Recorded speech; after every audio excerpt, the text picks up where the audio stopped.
This video explains how to use the microwave at Yew Tree House.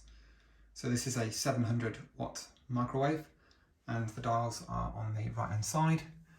So you have various settings. For example, here you have low, medium low, which can be used to defrost food, medium, medium high and high. To activate the microwave, you just turn the dial here and that will select how many minutes. It can go up to 35 minutes. So just open the door, put in your food, close the door and then turn the timer.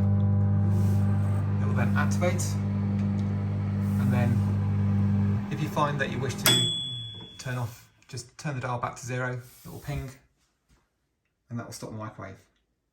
Please could you ensure that any spillages inside are cleaned up, and this will make sure it is maintained going forward.